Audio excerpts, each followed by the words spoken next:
লাল alert লাইটের আলোয় গুহাটা রক্তবর্ণ ধারণ করেছে।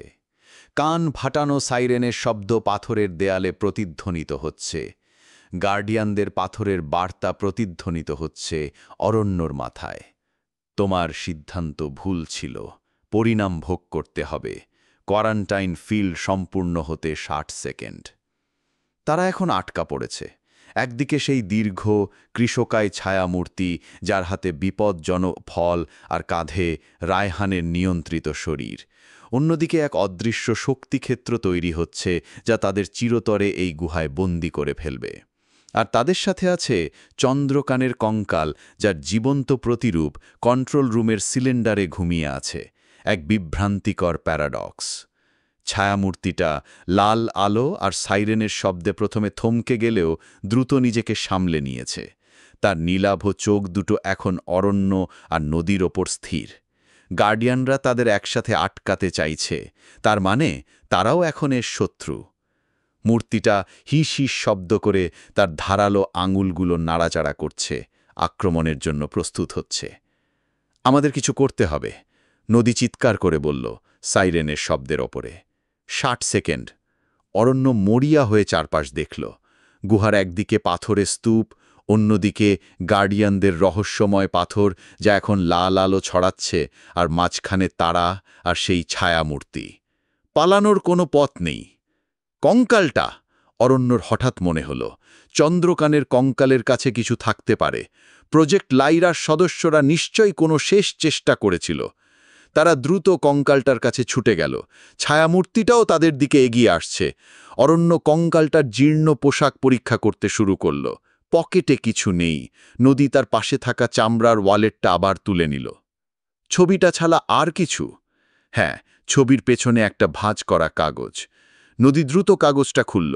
তাতে হাতে আঁকা একটা নকশা, গুহার একটা ম্যাপ, আর তাতে একটা নির্দিষ্ট জায়গা লাল কালিতে চিহ্নিত করা।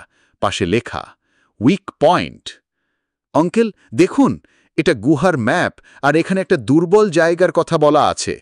অরণ্য ম্যাপটা দেখল। লাল চিহ্নিত জায়গাটা গুহার কোণে, গার্ডিয়ানদের পাথরের ঠিক পেছনে। ওদিকে অরণ্য নদীকে নিয়ে সেদিকে দৌড় দিল। ছায়ামূর্তিটা প্রায় তাদের ঘাড়ের কাছে চলে এসেছে। তারা গার্ডিয়ানদের পাথর পাশ কাটিয়ে গুহার কোণে পৌঁছাল। সেখানে দেয়ালটা অন্য জায়গার থেকে আলাদা, কিছু আলগা পাথর দেখা যাচ্ছে। কোয়ারেন্টাইন ফিল্ড সম্পূর্ণ হতে 30 সেকেন্ড। গার্ডিয়ানদের যান্ত্রিক কণ্ঠস্বর ঘোষণা করল।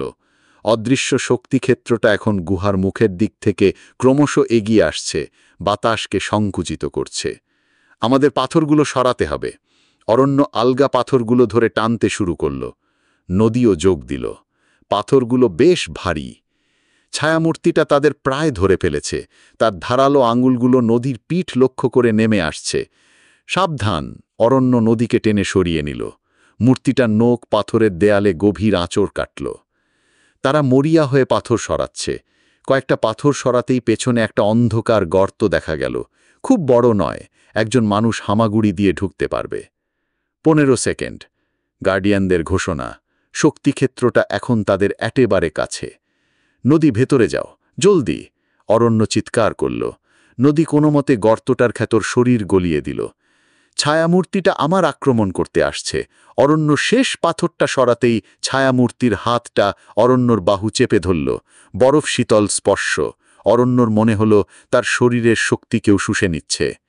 5, 4, 3, 2, 1। Quarantine field activated. একটা তীব্র আলোর ঝলকানি আর বাতাসের চাপের শব্দ। তারপর সব শান্ত। গর্তের মুখটা অদৃশ্য শক্তিক্ষেত্র দ্বারা বন্ধ হয়ে গেছে। তারা ভেতরে আটকা পড়েছে, আর ছায়ামূর্তিটা বাইরে। অরণ্য হাঁপাচ্ছে, তার বাহুতে তীব্র যন্ত্রণা যেখানে ছায়ামূর্তিটা ধরেছিল। সে টর্চ জেলে দেখল জায়গাটা লাল হয়ে ভুলে গেছে, চামড়াটা কেমন যেন স্বচ্ছ হতে শুরু করেছে। আঙ্কেল, আপনার হাত! নদী আতঙ্কিত স্বরে বলল। আমি ঠিক আছি, অরণ্য দাঁতে দাঁত চিপে বলল। আগে দেখি আমরা কোথায় এসেছি। তারা একটা সরু প্রাকৃতিক সুড়ঙ্গে এসে পড়েছে। বাতাস এখানে ঠান্ডা আর স্যাঁতস্যাঁতে। তারা সাবধানে এগিয়ে চলল। কিছুক্ষণ পর সুড়ঙ্গটা একটা ছোট চেম্বারে এসে শেষ হলো। চেম্বারটা খালি নয়, মাঝখানে একটা পাথরের বেদি, তার ওপর ধুলোমাখা কিছু পুরনো যন্ত্রপাতি রাখা, প্রজেক্ট লাইরার সময়ের জিনিসপত্র, আর দেয়ালের গায়ে হেলাম দিয়ে বসে আছে একজন মানুষ। লোকটা বেঁচে নেই, তার শরীরটা মমিকৃত হয়ে গেছে, চামড়া শুকনো আর টান টান, পরনে প্রথম অভিযাত্রীদের মতো পোশাক। তার কোলের ওপর একটা খোলা ডায়েরি রাখা। অরণ্য আর নদী অবাক হয়ে গেল। আরও একজন অভিযাত্রী, কিন্তু এ কে? অরণ্য সাবধানে এগিয়ে গিয়ে ডায়েরিটা তুলে নিল। এটার পাতাও হলুদ, ভঙ্গুর। প্রথম পাতায় নাম লেখা আনবিস, পদ, যোগাযোগ বিশেষজ্ঞ, প্রজেক্ট লায়রা। আনবিস? অরণ্য নামটা মনে করার চেষ্টা করল। পার্সোনেল ফাইলে এই নামটা ছিল না। সে ডায়েরির পাতা উল্টাতে শুরু করল। এখানেও কলোনির দুর্দশা, নক্ষত্রজীবীদের আক্রমণ, প্রজেক্ট লায়রার গোপন কার্যকলাপের কথা লেখা আছে। কিন্তু এই ডায়েরিতে কিছু অতিরিক্ত তথ্য আছে যা আগের ডায়েরিতে বা আর্কাইভ লগে ছিল না। আনবিস লিখেছেন যে প্রজেক্ট লায়রার মধ্যে বিভেদ দেখা দিয়েছিল। একদল রামেজা, চন্দ্রকান, গিবালাসির নেতৃত্বে নক্ষত্রজীবীদের বিরুদ্ধে লড়তে চেয়েছিল এবং গার্ডিয়ানদের সঙ্গে যোগাযোগ করার চেষ্টা করেছিল। কিন্তু আর একটা ছোট দল ছিল যারা মনে করত নক্ষত্রজীবীদের সাথে সহবস্থান সম্ভব, এমনকি তাদের শক্তিকে মানুষের উপকারেও ব্যবহার করা যেতে পারে। এই দ্বিতীয় দলের নেতা ছিলেন মেন্ডাসেনের বাবা, তখনকার প্রধান বিজ্ঞানী কর্মকর্তা। অরণ্যের নিঃশ্বাস বন্ধ হয়ে এলো। মেন্ডাসেনের বাবা, তিনি কি বিশ্বাসঘাতকতা করেছিলেন? ডায়েরিতে আরও লেখা আছে যে আনবিস সন্দেহ করেছিলেন যে তাদের দলের মধ্যেই কেউ নক্ষত্রজীবীদের গোপনে তথ্য পাচার করছে। তিনি নিশ্চিত ছিলেন না কে, কিন্তু তার সন্দেহ ছিল চন্দ্রকানের ওপর, কারণ চন্দ্রকানই একমাত্র ব্যক্তি ছিলেন যিনি নক্ষত্রজীবীদের দ্বারা আক্রান্ত হওয়ার পরেও তুলনামূলকভাবে স্বাভাবিক ছিলেন এবং তাদের ভাষা বা সংকেত বোঝার কিছুটা ক্ষমতা অর্জন করেছিলেন। কিন্তু চন্দ্রকানের কঙ্কাল তো আমরা গুহায় দেখলাম, তাহলে উনি গুপ্তচর হলেন কি করে? অরণ্য পাতা উল্টাতে লাগল। শেষের দিকের এন্ট্রিগুলো খুবই অসংলগ্ন। আনবিস লিখেছেন যে তিনি গার্ডিয়ানদের বিশ্বাস করেন না। তিনি মনে করেন তারাও অন্য কোনো এজেন্ডা নিয়ে কাজ করছে।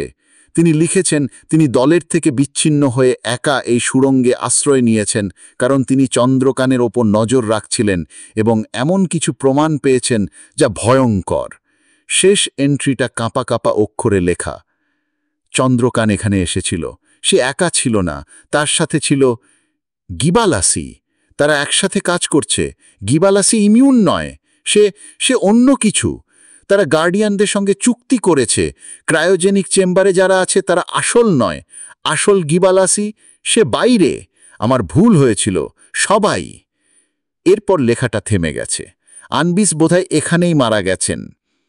অরণ্যের হাত থেকে ডায়েরিটা প্রায় খসে পড়ছিল। গিবালাসি, তার পূর্বপুরুষ, তিনি শুধু ইমিউন ছিলেন না, তিনি চন্দ্রকানের সঙ্গে মিলে গুপ্তচর বৃত্তি করছিলেন, গার্ডিয়ানদের সঙ্গে চুক্তি। আর ক্রায়োজেনিক চেম্বারে যারা আছে তারা নকল। তাহলে কন্ট্রোল রুমে ঘুমিয়ে থাকা গিবালাসি কে, আর আসল গিবালাসি কোথায়? অরণ্য মনে পড়ল সেই ধাতব বাক্সটার কথা যা তার আঙুলের ছাপে খুলেছিল। বাক্সটা কি সত্যি গিবালাসির জেনেটিক মার্কার চিনেছিল, নাকি অন্য কিছু? সে দ্রুত বাক্সটা বের করল। বাক্সটার কালো সারফেসটা এখন নিভে আছে। সে আবার আঙুল ছোঁয়ালো। কোনো আলো জ্বলল না। সে নদীকে ইশারা করল। নদী আঙুল ছোঁয়ালো। কিছুই হলো না। তাহলে বাক্সটা শুধু ক্যান্ডিডেট 001কেই ইশারা দেয়? কিন্তু সেই ক্যান্ডিডেট যদি গিবালাসি না হয় তবে কে? অরণ্য তার যন্ত্রণাকাতর বাহুটার দিকে তাকালো, যেখানে চামড়াটা স্বচ্ছ হতে শুরু করেছে। নক্ষত্রজীবীর স্পর্শ কি তাকে বদলে দিচ্ছে, নাকি অন্য কিছুকে জাগিয়ে তুলছে?